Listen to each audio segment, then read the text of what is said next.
Kostya moved into an old house on the outskirts of the city after everything in his life fell apart.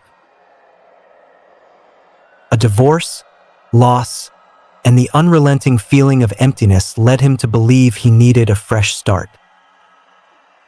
The house he purchased at an unusually low price was small but filled with an eerie quietness. It seemed like the perfect place to rebuild himself. The first few days were calm. He cleaned, rearranged the rooms, bought new furniture, and tidied up the yard in the evenings. He wandered around the surrounding forest, exploring. All his thoughts were focused on recovery, on moving forward. But soon things started to change. Small, subtle things at first. A glass out of place on the kitchen counter, a book that seemed to have shifted on the shelf overnight, the sound of footsteps echoing down the hallway when he was alone. He thought nothing of it at first, attributing it to fatigue or his mind playing tricks on him. However, the oddities kept happening, growing more frequent. He began hearing whispers in the night, soft voices coming from rooms he was sure he'd locked. Doors creaked open when he was certain they were shut. And then, one night, he woke up to find fresh mud stains leading from the front door into his living room, even though it hadn't rained. Terrified, he started to investigate the house's history. The real estate agent had mentioned that it had been vacant for years, but that didn't explain the strange occurrences. As he dug deeper, Kostya discovered something unsettling. The house had once been a psychiatric institution, notorious for its brutal treatments. A fire had destroyed most of the building years ago, but the part where he now lived had remained intact. The more he researched, the more he learned about the patients who had been kept in the institution, their treatments, and the mysterious disappearances. Among them was a man named Victor, a former patient who had died under strange circumstances. Kostya found himself inexplicably drawn to Victor's story, feeling an odd connection. But what unsettled him most was a photograph he found, taken in the 1980s, where Victor's face was eerily familiar. It looked almost like his own. As the days went by, the occurrences in the house became harder to ignore. Shadows would move on their own, whispers in the dark grew louder, and Kostya began to question his sanity. Was it the stress of his past catching up with him, or was there something more sinister at play in the house? One night, as he sat in the living room, a cold breeze blew through the window, though it had been shut tight. A voice, faint but clear, whispered his name. Kostya jumped, but when he turned around, no one was there. Panic started to set in. Was he losing his mind, or was he being haunted by something from the house's grim past? Determined to find the truth, Kostya spent the following days piecing together the history of the institution and its patients. But the more he learned, the more he realized he might be connected to this house in ways he couldn't yet understand. And with each passing day, the house seemed to tighten its grip on him, blurring the line between past and present. The closer he got to uncovering the truth, the more he felt like he was being watched. And soon, Kostya would discover that the house had no intention of letting him leave. Kostya couldn't shake the feeling that something in the house was watching him. He spent sleepless nights, unable to focus on anything other than the eerie presence that seemed to grow stronger with each passing day. His every move felt scrutinized, as though the walls themselves were holding their breath, waiting for him to uncover something he wasn't ready to face. The whispers continued, more distinct now, echoing through the house even during the daytime. It wasn't just in the dead of night anymore. One afternoon, while standing in the kitchen making tea, he heard his name soft, pleading coming from the hallway. He froze, his heart pounding in his chest. He rushed out, but the house was silent again. He was alone, just as he had been when he entered. His mind began to fracture. He couldn't tell what was real anymore. Was it the stress, or was there truly something otherworldly in the house? He pulled out the photograph he had found of Victor, the man from the 1980s who seemed to mirror his own face. He studied the image obsessively. Every detail felt familiar, the expression, the eyes, even the way Victor's collar hung loosely around his neck. It was unsettling. What was the connection between them?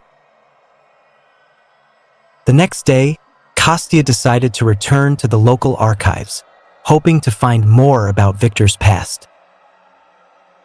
He spent hours sifting through old newspapers, hospital records, and abandoned files.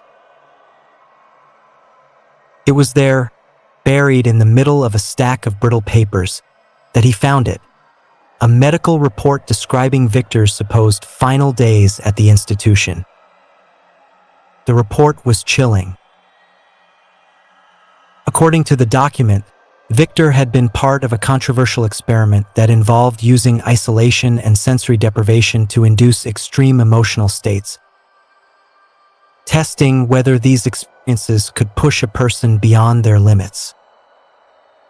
However, the experiment had gone horribly wrong.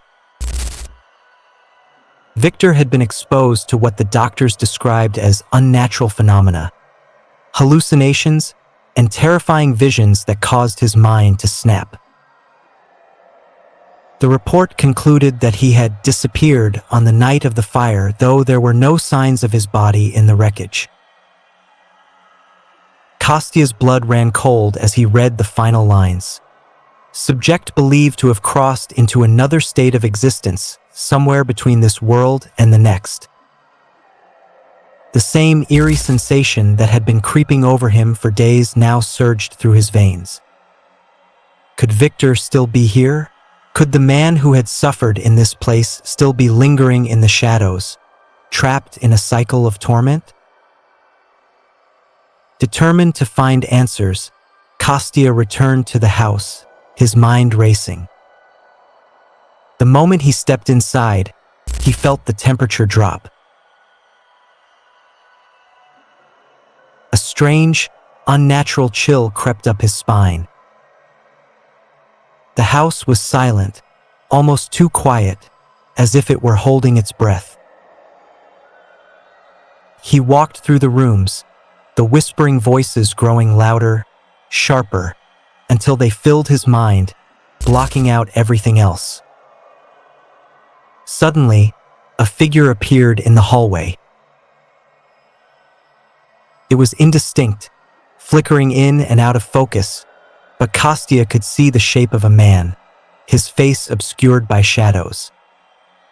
His heart stopped. Victor. The figure moved closer, and Kostya felt his breath catch in his throat. He could see the man's face now, twisted with pain. It was Victor, no doubt about it.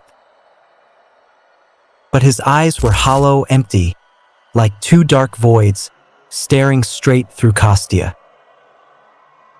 The whispers grew louder, now chanting his name over and over, as if urging him to follow. Without thinking, Kostya stumbled backward, but the figure didn't move. Instead, it pointed toward the stairs, then vanished into the air, leaving behind a heavy silence. Kostya, terrified but unable to resist, climbed the stairs, drawn by an invisible force. The air grew thick, and every step felt like it took him further from reality. At the top of the stairs, he found a door that he hadn't noticed before. It was hidden behind a worn tapestry, as if the house had intentionally kept it concealed. The door creaked open with a sound like a sigh of relief, revealing a small, dimly lit room. Inside, he found a dusty journal on the floor, the pages yellowed and brittle. It belonged to Victor. The entries were frantic, filled with disturbing descriptions of hallucinations, whispered voices, and a growing sense of doom. Victor wrote about the house's power, how it seemed to feed off pain and suffering, twisting reality itself. The more Kostya read, the more he felt the walls closing in around him. He could hear Victor's voice now, clearer than ever, as though the man was speaking directly to him. "You're here. You've come. We are the same. The house has claimed you, too." Kostya snapped the journal shut, his hands shaking. The weight of the words sank in. Victor had been trapped in this place, and now it seemed that Kostya was too. The house had never let go of its victims, and it wasn't going to let him leave either. He felt the overwhelming urge to scream, but no sound escaped. The room suddenly grew darker, and the temperature dropped further. Kostya's breath became visible in the air, the cold seeping deep into his bones. The walls seemed to pulse with an unnatural rhythm, like a heartbeat, as though the house itself was alive, watching him. The whispers returned, louder than ever, and Kostya realized in horror that they weren't just whispers. They were voices, hundreds, thousands, all speaking in unison, telling him one thing: "It's too late. You belong to us now." In that moment, Kostya understood. The house was more than just a building. It was a prison, a living entity that fed on the souls of those who entered. It had claimed Victor, and now it was claiming him. But something shifted in Kostya. The terror that had once paralyzed him started to turn into something else, an intense desire to fight back.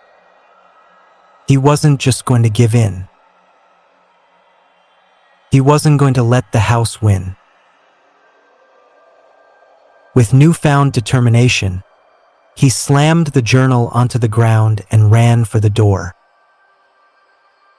The whispers grew louder, the shadows closing in around him, but he pushed through the fear. He had to find a way out. He had to destroy the house before it consumed him entirely. But as he reached the bottom of the stairs, he froze. There, standing in the hallway, was Victor. His face was no longer a shadow but fully formed, his eyes hollow and lifeless. He smiled at Kostya, a twisted, knowing smile. "You can't escape. You never could." The door slammed shut behind Kostya with a deafening bang, and the house swallowed him whole. Kostya stood frozen in the hallway, his heart pounding in his chest as Victor's hollow eyes locked onto his. The twisted smile on Victor's face sent a shiver down his spine, and for a moment, Kostya felt his resolve falter. "You can't escape. You never could," Victor whispered, his voice cold and echoing with an unnatural resonance. Kostya's body trembled, and he could feel the weight of the house pressing in on him, its oppressive force threatening to suffocate him. For a split second, everything seemed to blur. The walls seemed to pulse with a dark energy, the whispers growing louder, each voice speaking in unison, a cacophony of despair and madness. Kostia's mind raced, but in the midst of the chaos, a thought pierced through the fog, one clear, sharp thought. He wasn't like Victor.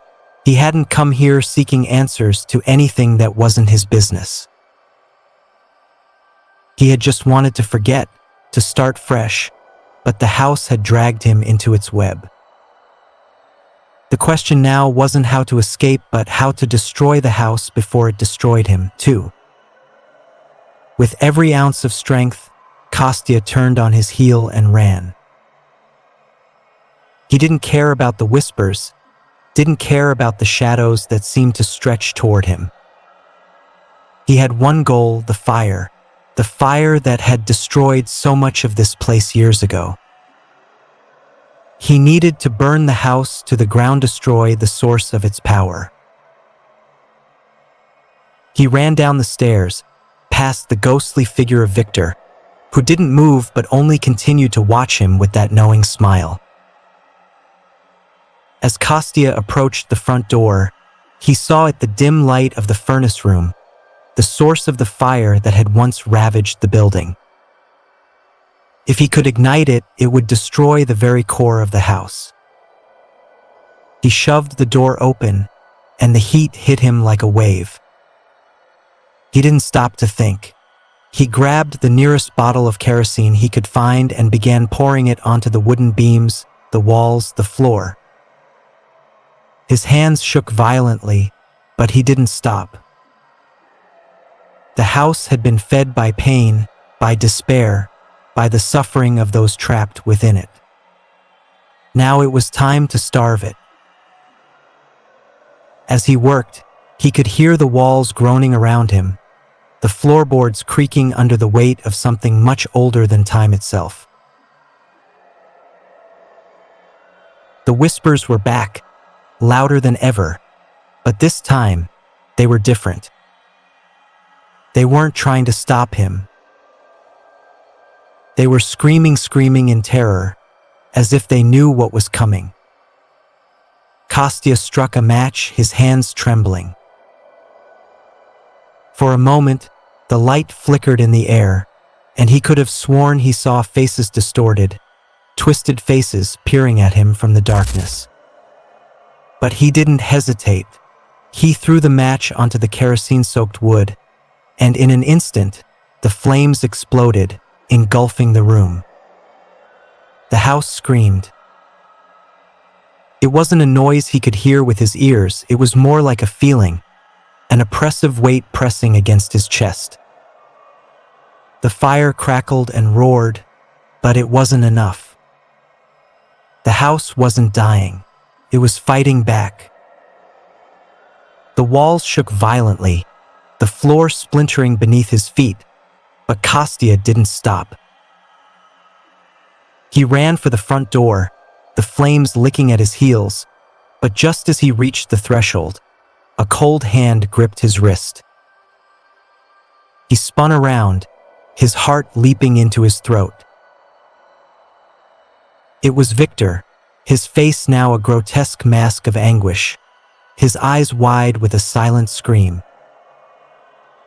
Kostya tried to pull away, but the grip tightened, as if the very house itself was holding him there. "You can't leave," Victor whispered, his voice now more desperate. "None of us can. We are trapped here. Forever." But in that moment, Kostya remembered the journal. He remembered the last words Victor had written. "The house feeds on the lost. It lives through the pain of those who cannot escape." Kostya's eyes widened as he realized the truth. Victor wasn't a victim. He was a part of the house's power, a conduit for its malevolent force. The house had claimed him, and now it was trying to claim Kostya, too. With a burst of adrenaline, Kostya wrenched his wrist free, stumbling backward. He pushed Victor aside, his body burning from the heat of the fire, and dashed through the door. He could feel the flames licking at his skin, the house collapsing around him, but he didn't look back. He ran into the night, the smoke and ash clouding his vision, his lungs choking on the burning air. The house was collapsing behind him, its final screams echoing in the distance. But Kostya didn't stop running. He didn't look back. Hours later, when the fire had finally consumed the house, Kostya stood on a hill overlooking the ruin.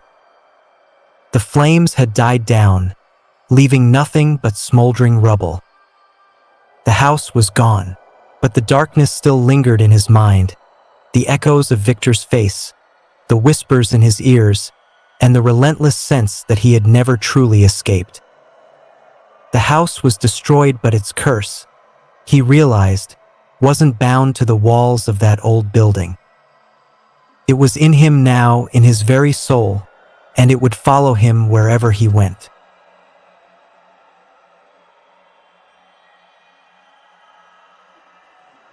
Olivia had always been the practical one in her family. A successful architect in the city, she led a structured life full of deadlines, meetings, and little room for surprises. But when her grandmother passed away, Olivia received an unexpected inheritance. A small, dilapidated house in the middle of nowhere, a place her grandmother had left behind decades ago. Olivia had never even heard of it before. The thought of dealing with it was far from appealing, but it was hers now, and she knew she had to at least visit to see what to do with it. With a sense of reluctant curiosity, Olivia took a few days off work and drove to the village. The house was located at the edge of an abandoned settlement, long since forgotten by most. The road leading to the village was narrow and winding, overgrown with ivy and moss. As Olivia passed through the gates, she couldn't help but feel a strange sense of unease.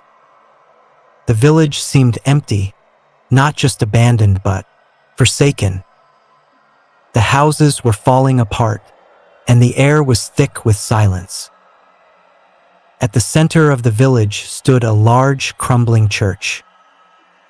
Olivia's attention was drawn to it as soon as she arrived, and she felt an odd pull toward it, as if it was calling to her. She shook off the feeling and made her way to the house. The house was more decayed than she expected, but still standing. Inside, the air smelled of dust and old wood, and the walls were covered in faded photographs and old furniture. It felt like time had stopped here, like the house had been abandoned for much longer than it had been. But there was something else, a feeling, an undercurrent of dread in the corners of the rooms. As the sun began to set, Olivia decided to explore the village. She walked through the streets, which seemed unnaturally quiet. Not a soul was in sight, and the only sounds were the distant rustle of trees in the wind. Eventually, she came to the church, its imposing stone structure casting a long shadow in the evening light. The doors were ajar, creaking on their hinges as if inviting her inside. Without fully understanding why, Olivia stepped into the church. The air inside was musty, filled with the scent of mildew and rotting wood. The pews were overturned, the stained glass windows shattered, their fragments littering the floor. The altar was still there, though the once beautiful carvings were now worn and decayed. But what caught Olivia's attention was a large, dark wooden box at the back of the church. It looked out of place, as if it had been left behind hastily. She approached it cautiously, her heart racing. The box was covered in intricate carvings, but they were difficult to make out due to the years of neglect. The box was locked, but there was something about it, something that compelled Olivia to open it. She found an old key on the floor nearby, half hidden beneath the rubble, as if it had been waiting for her. With trembling hands, she inserted it into the lock and turned. The box creaked open, revealing a bundle of old, faded letters tied together with a string. Olivia's fingers hesitated for a moment before she picked up the letters. As she untied the string and began to read, a sense of dread washed over her. The letters were written by her grandmother, but the dates on them were decades old. The content of the letters was strange, filled with references to the village, to the church, and to a ritual that was supposed to protect the villagers from something terrible. Olivia's grandmother had been involved in this ritual, and from what Olivia could gather, the ritual had failed, leaving the village cursed. The final letter was different from the others. It was written in a hurried, frantic hand, with an air of desperation. Her grandmother spoke of the curse growing stronger, of an ancient force that had taken hold of the village. It was coming for her, and there was nothing she could do to stop it. Olivia felt a chill crawl up her spine as she read the last line. The village is trapped in time. If you found this, then you're already part of it. Suddenly, the church doors slammed shut behind her, the sound reverberating through the empty space. Olivia spun around, her heart pounding in her chest. She wasn't alone.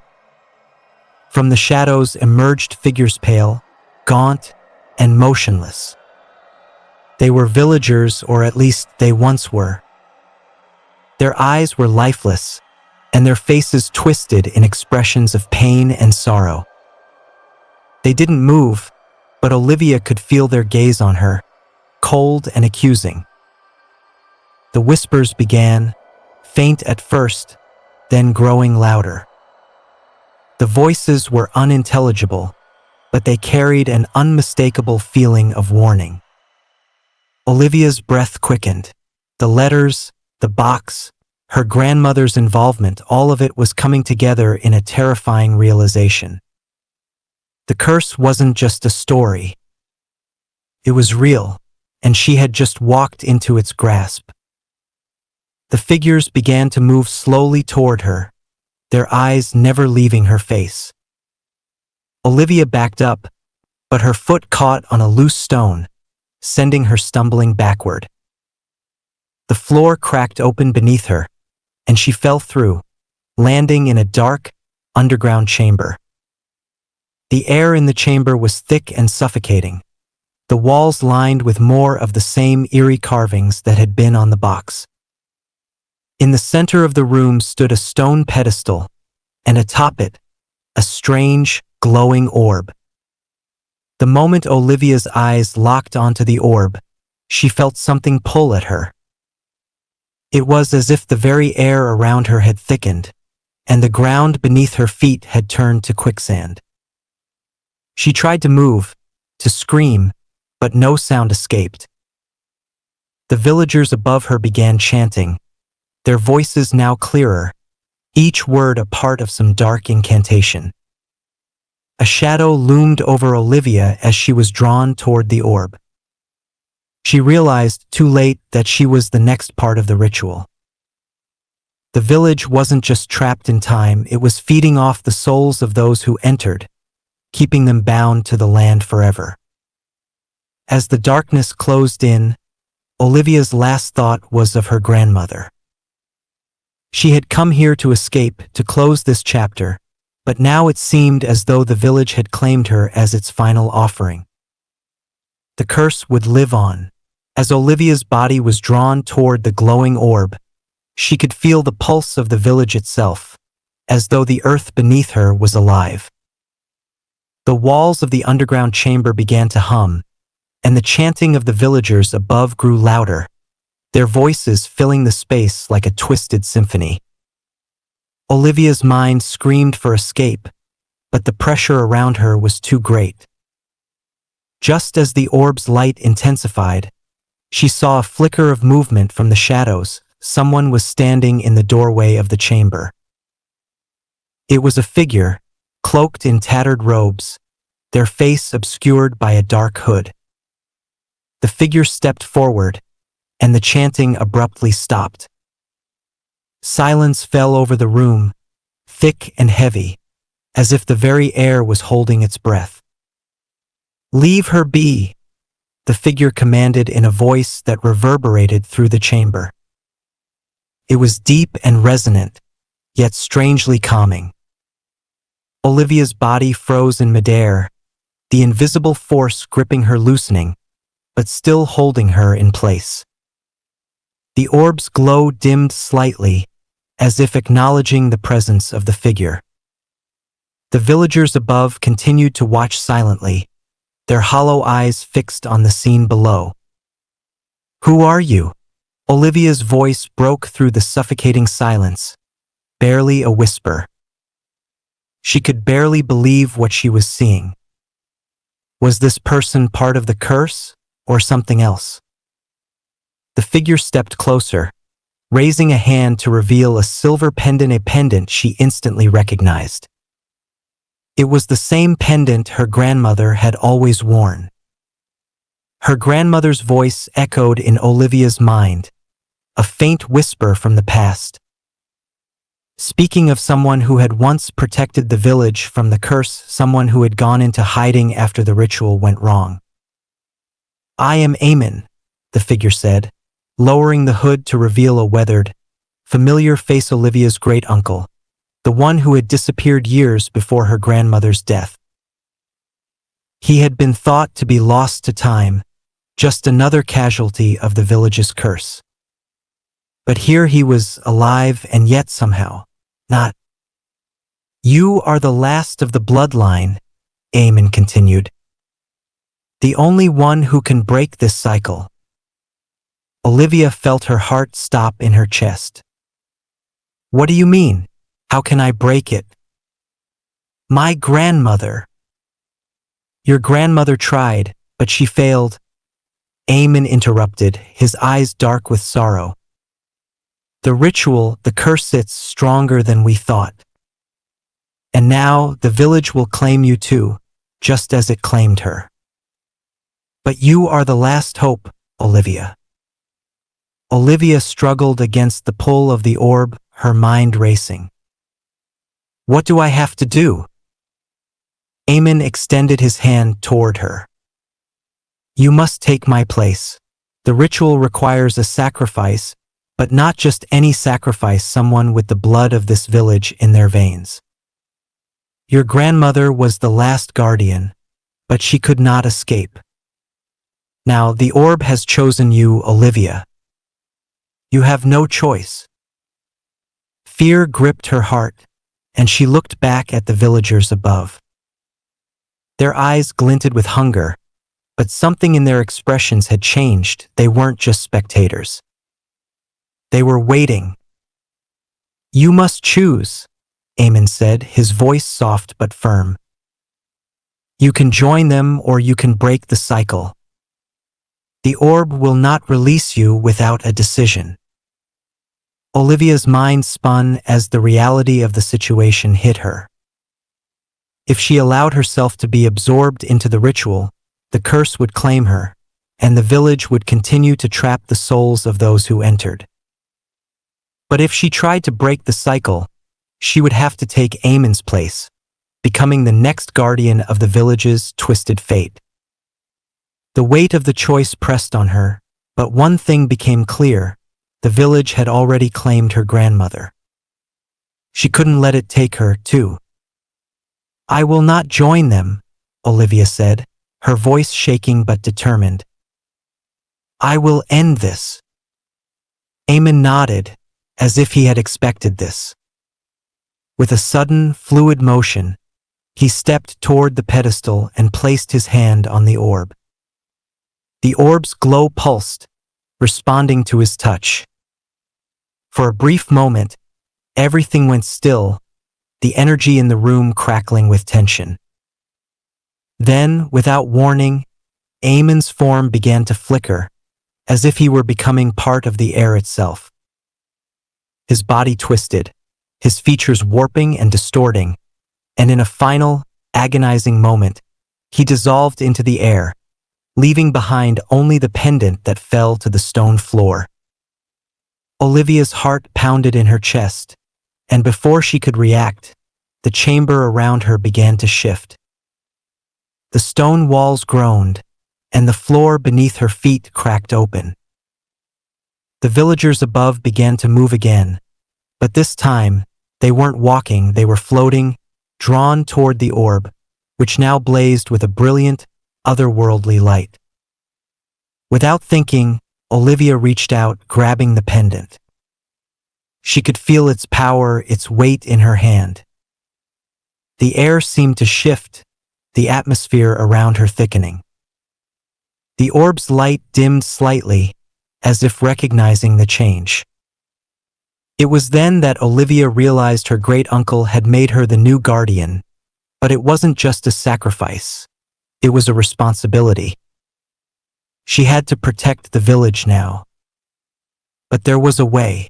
The orb was a gateway, a vessel of energy, of life. It needed to be sealed, and Olivia knew that to truly end the curse, she would have to destroy the orb once and for all. With the pendant in her hand, Olivia focused all her strength on the orb. The villagers continued to chant, but their voices were beginning to fade, their figures growing translucent. She felt a strange warmth, a connection between herself and the village that was almost unbearable. "Enough," she whispered, her voice full of power. The orb flashed one final time, blinding her vision, before it shattered with a deafening roar. The village shook violently, and the ground cracked open, swallowing the remnants of the orb and the cursed souls trapped within it. And just like that, the village was silent. When Olivia opened her eyes, the sun was rising. The air felt lighter, freer. The village, though still decayed, was no longer filled with an oppressive darkness. The curse had lifted, but the village had been irreversibly changed. Olivia stood, holding the pendant in her hand, now a symbol of the end of the curse. As she looked around, she knew her journey wasn't over. The weight of the responsibility still hung on her, but the village was finally free. And for the first time in her life, Olivia felt truly connected to her past and to the future she would now shape. The shadows were gone, but they would never fully disappear. The village, though saved, was still part of her. And now it was her choice how to live with it. As Olivia stood amidst the ruins of the village, the broken pieces of the orb scattered around her feet, she felt the weight of the transformation settling upon her. The silence that followed the destruction of the orb was deafening, but in it, there was a sense of relief like the land had exhaled after holding its breath for centuries. She looked down at the pendant in her hand, still warm to the touch. It was a strange feeling, knowing that she now carried the mantle of the guardian, the one who had to protect the village from ever falling into darkness again. The villagers' hollow eyes had faded into nothingness, their souls finally freed from the endless cycle. But the village, with its crumbling homes and ghostly remnants, still stood, a monument to the cursed past. It was no longer trapped in the past, but the damage had been done. There would be no going back. The first rays of dawn touched the village, casting long shadows over the stones and bringing a new sense of light to the desolate landscape. Olivia could feel the connection between herself and the village deepening, as if she had become part of it. She wasn't sure what would come next, but the knowledge that she had freed the souls of the villagers gave her a sense of purpose, a quiet resolve. She turned toward the crumbling church at the center of the village. The air was different now, lighter, almost welcoming. No longer were the walls filled with the whispers of the past. Instead, they seemed to hum with a faint, peaceful energy. As if, for the first time in generations, the village was at rest. But Olivia knew this peace wouldn't last forever. The responsibility she had taken on was immense. She had sealed the curse, but there was always the possibility that darkness would return. It was part of her now, the pendant, the village, the role she had inherited. She couldn't walk away from it, not now that the choice had been made. She had become the protector of this place, and it was her duty to ensure the curse never resurfaced. With a deep breath, Olivia started walking toward the house her grandmother had left behind. The house, though still crumbling, now felt different. It wasn't just a relic of the past. It was a place where the future could be built. She wasn't just inheriting a property. She was inheriting a legacy of strength, of survival, and of sacrifice. She would rebuild not just the house, but everything that had been lost to the curse. As she stepped inside, the house seemed to welcome her. The air was still heavy with the weight of memories, but now they were her memories. She wasn't alone in this place anymore.